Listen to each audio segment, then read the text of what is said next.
Majority Leader Mitch McConnell. All right, welcome to today's recap. This is Christian from our Tribeca Trade Group with your end of day recap. And let me just mute my volume here. Netflix reported after the close today. That was the big name. Not really much else going on after hours, as a bunch of names report tomorrow morning. But they beat. You know, they had pretty good numbers across the board. I saw their international subscriptions; those were pretty strong as well. They were implying a decent move. I think they were implying about a 7.8% move, which gets you to about 215. So they're underneath that move. I did not play this name for. I did not put on an earnings trade. I just thought the name had run. I didn't think there was any edge, considering that this was breaking out to a 52-week high, and that it probably ran a little bit too much into earnings. I think I was right, considering how expensive the options were. A 7.6% move. Yeah, and the measured move would get you to 215. So I put in here, if you were bullish, this would be the trade I would do, 210, 215. I said, I am not bullish Netflix, so I'm passing on this one. So it looks like this trade that I even suggested, if you are bullish, I don't think it's going to get there. Well, anything could happen tomorrow, but the initial reaction didn't get there. So we'll see. J&J, UNH, a couple other names, Morgan Stanley, Goldman Sachs, they report tomorrow. In terms of option activity today, well, why don't I start with the major indices? Just a continued kind of move from last week. We just keep edging a little bit higher and higher and higher. IWM didn't do that. Actually came in a little bit here, just 9 basis points. 1 hour kind of revealing here. We try to break higher. Couldn't do it in the beginning of the day. First bar looked great, closed on the highs, but we kind of got squashed in here. Came back around underneath the value area and coming back to kind of meet. You can see this big long tail, I guess. Maybe we started lower. No, I don't think so. Probably a bad print there because we didn't head that much lower here. But, kind of flattish day. I think the Qs outperform a little bit. The semis remain super, super hot. I'm not going to talk about them again. They're up about another 0.5%. Names like, names that have been doing it continue to do it. Micron up another 2.7%.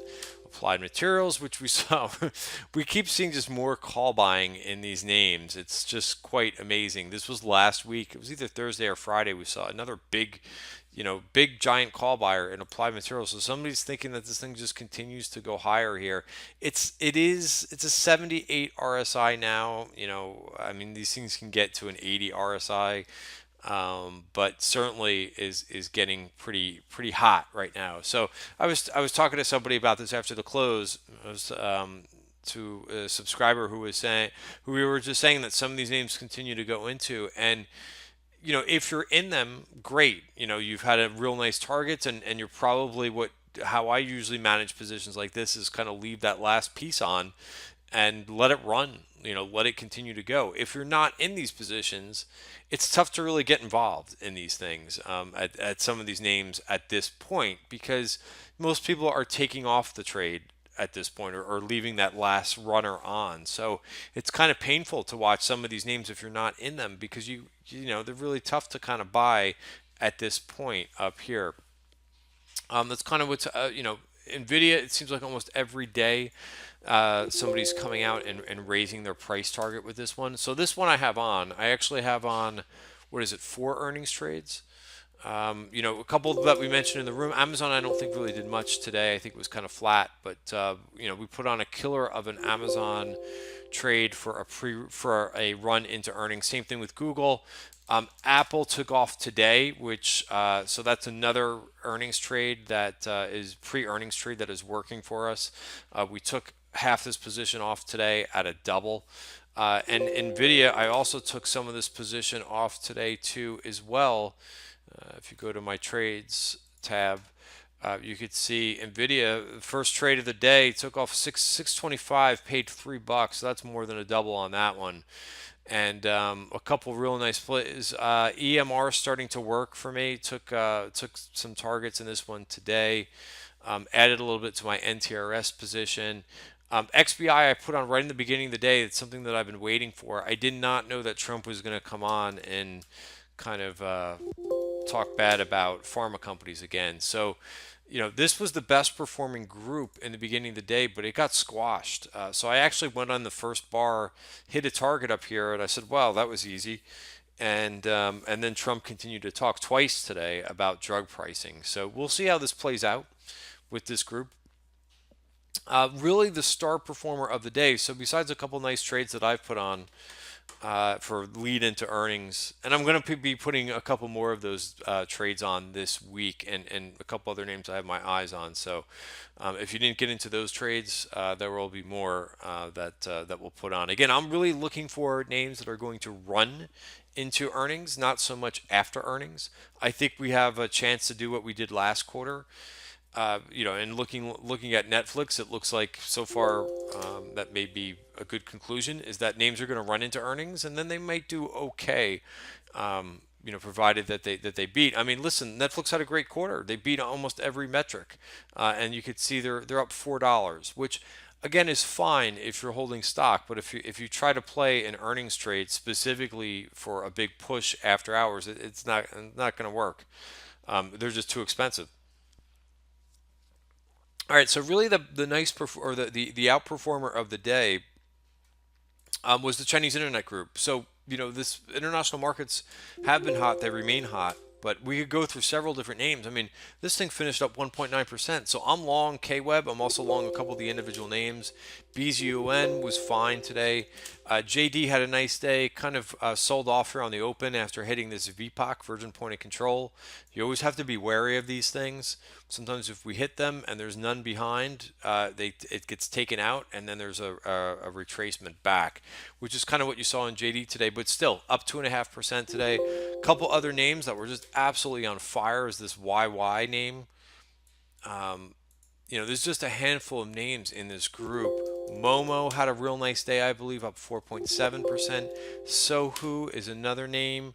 This thing's up 8% today, up another $5. We talked about how there was a small call buyer, aggressive call buyer on Friday. Wuba, I think, also took off today. That one actually came in a little bit from the highs, but real nice move. Still up 1.5%. I mean, these names, this is where the alpha is, right? When international markets are strong, look to a couple of these areas because these names are really moving. And it's not just one name, you can see me point out a couple different names. NTES is another name that I haven't really been paying attention to. I don't know what this crazy bar is, but it did finish up 1%. Take a look at the daily chart. It's now above the 200-day moving average. So, game on for NTES. Probably the best way to play that, considering it's a $285 stock, is with call spreads. But it's back above the 200. Now, it did this a few weeks ago, or about a month ago, and it stalled out here. Maybe now is the time that it actually gets going. A couple other areas. So by far, this group up 1.9%. The whole ETF, the strongest group. We talked about semis. Banks also did okay today. Both KRE and XLF ended up a little bit more than 0.5%. So those were strong. Biotech did finish in the green, although it was up at 1.2%. That XBI ETF up 30 basis points. And then on the downside, you had a bunch of names. The gold, I'm not sure what happened here in gold today, but it failed to hold that 50-day moving average. And kind of interesting because gold was on, had a real nice week, but you could see a couple really big red candles.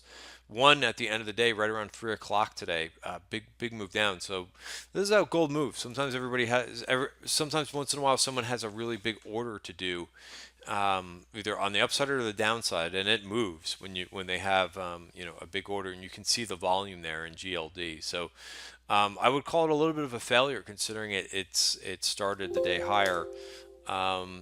Copper very strong. Just wanted to see how this bar looked at the end of the day, but copper extremely strong the last week and continued, almost closed on the highs today. So new 52-week high, I believe, for copper. Look at that candle on the breakout, really strong. So metals and mining that ETF was actually down today. I'll just talk about maybe a couple other things here. Crude.